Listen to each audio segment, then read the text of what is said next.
There are quite a few images of Jesus Christ's headdress. Traditionally, it is depicted as a thorn woven into a wreath, but there are quite a few varieties of plants that have thorns.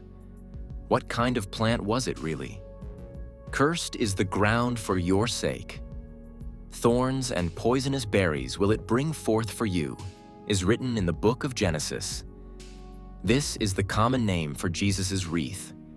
The tradition of decorating the heads of famous people and distinguished individuals with wreaths has existed for a long time. However, these were usually wreaths of flowers and noble plants. For example, laurel, known to everyone for its leaves. It is still used to decorate ornaments. And what could have been that prickly and at the same time quite flexible plant?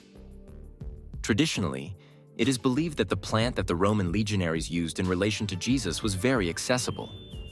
In the nature of ancient Rome, several thorny bushes and trees were often found.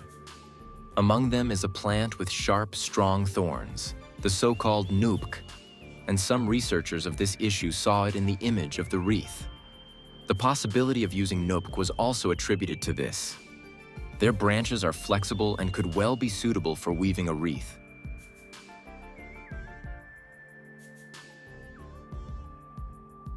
In addition, according to the description in the sources, the legionnaires were looking for a plant similar to laurel in its leaves, and the leaves of these plants are oval and sharp in shape.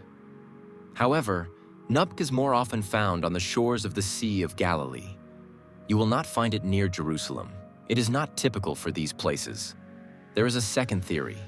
It was ivy, or another climbing plant. From this point of view, buckthorn would be the most suitable in appearance. But its thorns are small, and the vine itself is fragile and unsuitable for weaving a wreath. Researchers have established that the most suitable candidate for the role of the Savior's crown of thorns was a strong and at the same time flexible plant covered with sharp thorns, prickly lychee. But has the wreath itself survived? Yes. Formally speaking, it is believed that it has survived to this day and is kept in the sacristy of the Paris Cathedral of Our Lady, Notre Dame de Paris. Previously, it was kept in the Sainte-Chapelle Church, which was specially built for it, and was brought there from Constantinople. Here is a quote from the surviving description of Nicholas Messerites, who was the sacristan of the Byzantine Imperial Temple in Constantinople.